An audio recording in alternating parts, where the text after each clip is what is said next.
तो ये कहता हूँ कि कुर्बान जाओ, आज निगाह उठाकर देख लो फिलिस्तीन। दुआ करोगे मौला हमारे फिलिस्तीनी मुसलमानों की, हमारी माँ बहनों की, हमारे बच्चों की हिफाजत फरमा। आमीन बोले तो। अरे हम हिंदुस्तान में हैं, उनके लिए दुआ तो कर सकते हैं। उन मजलूमों पर जुल्म ढाया जा रहा है, फिलिस्तीनी मुसलमानों को पर कुर्बान जाओ। नौजवानों, उस पल को आज तो हम बिरयानी खा के चादर तान के सो रहे हैं। अगर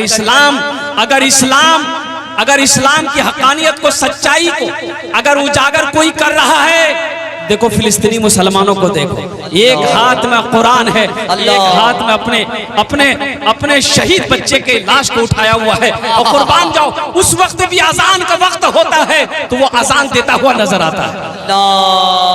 ये नहीं ईमान है। मासूम बच्चे की लाश बाप अपने हाथों में उठाया हुआ है और एक हाथ से अजान दे रहा है। कुर्बान जाओ नौजवानों, हम तो उसके लिए दुआ ही कर सकते हैं कि अल्लाह ये जो जालिम फिलिस्तीन के मुसलमानों पर, हमारी माओ पर, हमारी बहनों पर, हमारी बच्चों पर, बच्चियों पर या अल्लाह जुल्म ढा रहे हैं, या अल्लाह उसको निस्त नाबूद कर दे। आमीन बोले तो अल्हम्दुलिल्लाह। हम दुआ तो कर सकते हैं, काश अल्लाह वो ताकत देता तो हम भी उसके सामने होते, लेकिन हम मजबूर हैं। इसलिए नौजवानों, अपनी जिंदगी को बदलो, अपने आप को बदलो। ये दुनिया एक हंसी मजाक नहीं है। अल्लाह ने आराम करने के लिए तुम्हें दुनिया में पैदा नहीं किया, सैर व तफरी के लिए अल्लाह ने तुम्हें दुनिया के अंदर में पैदा नहीं किया है। अल्लाह का मकसद था, वो मकसद को हम भूल गए। अल्लाह हमें दुनिया में क्यों पैदा किया गया, हमारा मिशन क्या होना चाहिए था, हमने उस मिशन को भुला दिया। ये है ईमान। ईमान की चाशनी क्या है नौजवानों, ये देखो ईमान। बेटे की लाश पड़ी है, कुर्बान जाओ, फिर भी मैदान में डटा है। पास में हथियार नहीं है, निहत्ते हैं, फिर भी डटे हुए। अल्लाह अकबर। ये है ईमान। वो हजारों था ग़ज़वा बदर में, कुर्बान जाओ, वो हजारों था, यहाँ 313। अल्लाह अल्लाह। अपनी जिंदगी को बदलो, और अपनी जिंदगी को बदलने के लिए सबसे पहला अमल जो है वो नमाज है।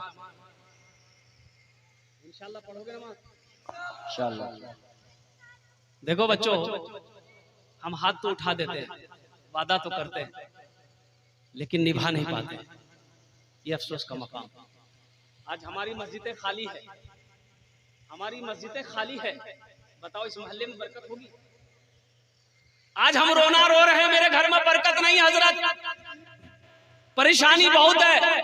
माँ बीमार रहती है, बाप बीमार रहता है, कारोबार नहीं चल रहा है, तिजारत में बरकत नहीं है। अरे तुमने अल्लाह के घर को आबाद नहीं किया, तुम्हारे घर आबाद कहाँ से होगा? अल्लाह कहता है तुम मेरे घर को आबाद करो, हम तुम्हारी जिंदगी आबाद कर देंगे, हम तुम्हारे घर को आबाद कर देंगे। तमाम अंबिया किराम अलैहिमुस्सलातु वल तस्लीम बैतुल मुक़द्दस में तशरीफ लाए। वो जो मस्जिद अक़सा है, सुब्हानल्लज़ी अस्रा बिअब्दिही लैलन मिनल मस्जिदिल हराम इलल मस्जिदिल अक़सा अल्लज़ी बारकना हौलहु लिनुरियहु मिन आयातिना इन्नहु हुवस समीउल बसीर। कुर्बान जाओ, जिस मस्जिद का तज़किरा कुरान कह रहा है, कुर्बान जाओ, तमाम अंबिया किराम अलैहिमुस्सलातु वल तस्लीम सब बनाकर खड़े रहे। इमामुल अंबिया जनाब मुहम्मदुर रसूलुल्लाह सल्लल्लाहु अलैहि वसल्लम तशरीफ लाए और तमाम अंबिया किराम अलैहिमुस्सलातु वल तस्लीम की इमामत फरमाई। वहीं से मेराज पर गए। कहां से मेराज पर गए? मस्जिद अक़सा। मस्जिद बोलो, मस्जिद। अपने बच्चों को बताओ मस्जिद अक़सा से हमको मोहब्बत क्यों है, अब मोहब्बत क्यों करनी चाहिए, बताओ अपने बच्चों को। तारीख बताओ, इस्लाम की तारीख बताओ, हिस्ट्री बताओ। बताओगे तब ना जानेगा। मस्जिद अक़सा क्या है? क़िबले अव्वल, क़िबले अव्वल बैतुल मुक़द्दस। कुर्बान जाओ, अल्लाह के रसूल सल्लल्लाहु अलैहि वसल्लम ने अपने नबूवत का ऐलान करने के बाद 16 महीना तक बैतुल मुक़द्दस की तरफ रुक करके आपने नमाज पढ़ी। 16 महीना तक। 16 महीने के बाद वो किबला बदलने का हुक्म कुरान में अल्लाह ने दिया है।